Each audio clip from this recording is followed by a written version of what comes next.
Hello again. We are on our week 5 bake challenge, 52-week bake challenge. And we are doing nectarine tarts. The challenging part about a nectarine tart is the dough, the puff pastry. That needs a little bit more patience for the whole process. And by the way, I learned what a nectarine is. It's basically a peach without the peach fuzz. Learned that for the first time. So let's learn how to make it for the first time. So we're gonna start off with the puff pastry, as I said. We're gonna need 2 1/3 of a cup of flour. I have pretty much everything in the fridge or the freezer. The butter's in the freezer at the moment because this process has to be fast. My bowl is cool. The colder the pastry is, the better it puffs. So I'm gonna need the flour, and I'm gonna take everything out as I use it, just so I can be quick. Have it here, out the fridge. 2 cups. It's gonna be regular flour, regular all-purpose flour. 2 1/3. So there was a lot of recipes out there, different ideas. So I tried to combine them and see what comes out of this. First time making pastry puff. You always have the option to use the frozen one in the store and use that. That's always okay. And we want to do a pinch of salt. It's about like that in your palm size. We're going to get the water. I left it in the fridge, so I'll go get that. The water has 8 to 10 teaspoons, and I found a nice little tip, optional of course, putting a tablespoon of lemon juice and 8 to 10 tablespoons of chilled water. I had that set aside in a bowl, and then I'm putting it in the fridge to keep it cool while we work on the butter part. So I have my butter, part of it, because as I said, I'm running back and forth to the fridge. You're gonna need about 14 tablespoons of butter. Frozen is best just when you first initially do it. So 14 tablespoons is helpful with the measurements on the stick. And we're going to grate with the grater. It makes it easier. There's other ways to do the butter and let it rest and fold it in and fold it in and fold it in. I want to one day use the folded up puff pastry, but I want to take my time with that. And for you guys, that takes a lot of time, and I didn't want to mess that up for you guys, I should say. Grate the butter, as I said. You want the large grate, not the small grater. And I can feel the butter melting a little bit. That's not good. You want it as cold as possible, and I have a warmer day today, so maybe not the best thing, but try to go as fast as possible. Now guys, I shredded all the butter, and we want to cut the butter into the flour with a knife. Try not to use your hands because, again, we don't want to work it too much and melt the butter. It needs to be cool as possible. And you work it in together, and then we add our water, a tablespoon at a time. Just fold it in without overworking, so I'm going to get that from the fridge. And a tablespoon at a time. Incorporate. Well, I'm going to do a couple because I know I'm going to use most of it. As soon as your dough forms, we're going to fold it just once or so to a ball, and then flatten it out. You'll see that next. Try not to overwork it as much, but I already feel it that it's getting sticky. I'm going to let it rest in the fridge before I work it again. So we want to saran wrap that. It'll form better when we get ready for the next step. Leave this in the refrigerator for about an hour, the least. If you can do 24 hours, that works. And then we come back to it to work on that next. I took the dough out of the fridge, then I cut it in half just because it's a bigger batch, and then it tells you to cut it in half again, diagonal wise, not the long wise, and then to make it in 5-inch squares. And if you're gonna do the one from the store, it'll be easier to do a measurement. If you're gonna do a homemade pastry puff, then you're gonna have to just maneuver the dough again.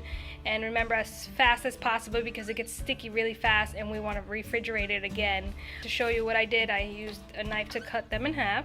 I rolled it out a little bit. You could see it's sticky. And then I wrapped it again because I've been working with this dough again. And then I'm going to replace it into the freezer just so that it could get really cold, so that when I'm working on the actual recipe, the rest of the part, that it won't get too melty and sticky again too fast on me. Now for the rest of the Nectarine Tarts. So I had them in the freezer for about a day because I just didn't have time to do the rest of the steps. And I took them out while I started to gather all the ingredients for this step. It's already softened. They soften so fast. Again, you gotta work with them fast so that it doesn't melt in your hand. And you also want the oven to be really hot. Preheat the oven to 400 degrees. While that's preheating, you want to get a baking sheet and you want to cover it with aluminum foil and spray it with some cooking oil. Then you want to lay your 5-inch squares. The recipe was calling for 2 of them, but I'm doing 4. I'm not gonna just make it for just 2. But I'll tell you the recipe for 2 throughout.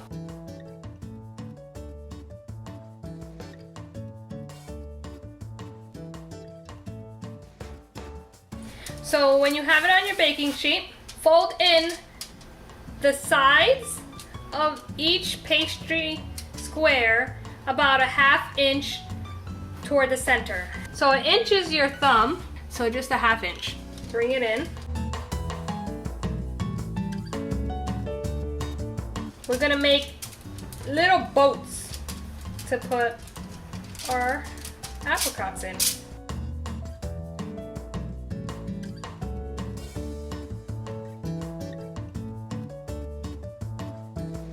Okay, so we want to press in.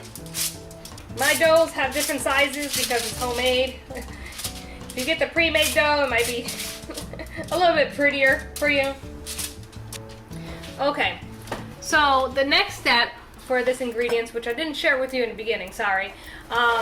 You're going to need an egg. We're gonna beat that egg with a tablespoon of water. We're gonna brush each tart.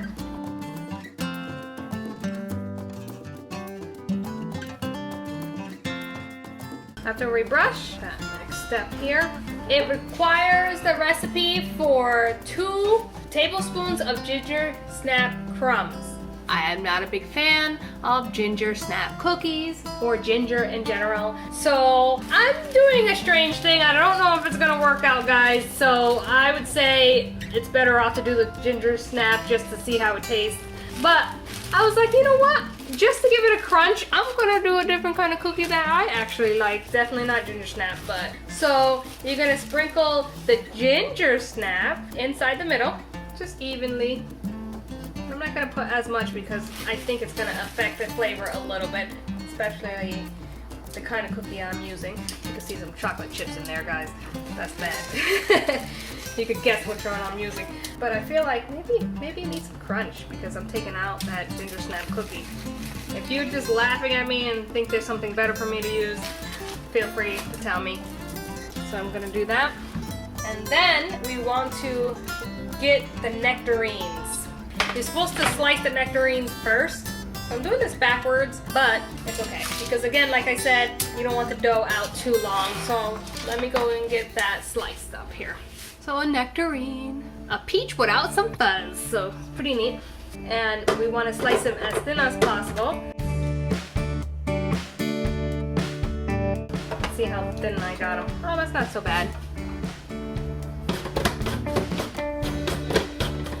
And I'm leaving the rest for the chickens. I bet they'll love that. I got new baby chicks too, so not them, they can't eat it, but the older girls can. Alright, so we got our sliced nectarines right here, and I'm gonna go and get the pastries again. So with your nectarines, we want to fan them, slightly overlapping them in the center of the pastry. I feel like my tart is a little smaller than it should, but it's working out.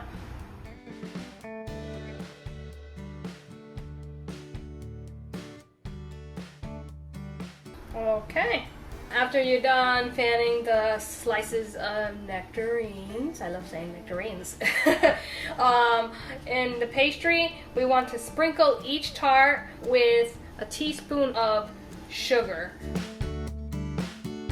It says a pinch of cinnamon on each as well. I'm just going to sprinkle it and imagine what a pinch is.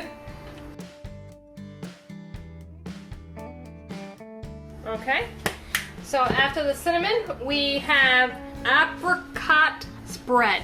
And we're going to need a tablespoon if you're making 2 tablespoons if you're doing the 4 like I'm doing. It's better if it doesn't have too many chunks. We want to warm that until it gets like a syrup. So maybe in the microwave like 10 seconds or so.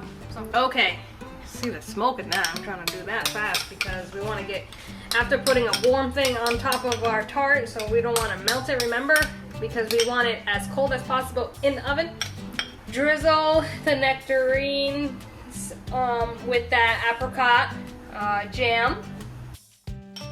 Okay, so after, we want to put a half a teaspoon of butter on each tart. That's what the recipe says, and I'm like, wow, that's weird, but hey, why not? Let's do this. Butter. I'm just placing it. It doesn't really just specify. It just says half a teaspoon of butter, and that's what I'm doing. And then it says to bake until golden brown, so about 25 to 35 minutes. When it cools, I'm gonna come back and do a dusting of powdered sugar on top before serving. So I'll see you then. And we're back. Our nectarine tarts are out of the oven and it was cooled for a little bit. I feel like it should have risen a little bit more, so I bet I overworked it. We'll see. We'll see how flaky it is. But before serving, we want to just coat it with a little bit of confectionate sugar. And how beautiful does that look? It looks like it should be eaten with a nice cup of tea. Some peach tea maybe, to go right with it. I am so curious to see if it is flaky and if I did good. Oh, I already heard the crunch and that sounds great. That's what you want with a dough like that pastry puff. And I got some layers in there. It's a little bit buttery. Or is that the jam? It could be the jam. Oh, I got some layers, guys. I did okay, I guess. Yep. Maybe a little bit less in the oven. The bottom is a little bit darker, but that was neat. That was neat to be the first time making pastry puff dough from scratch, and first time for nectarine tarts. And that marks off our 5th week of our 52-week challenge. Until next time.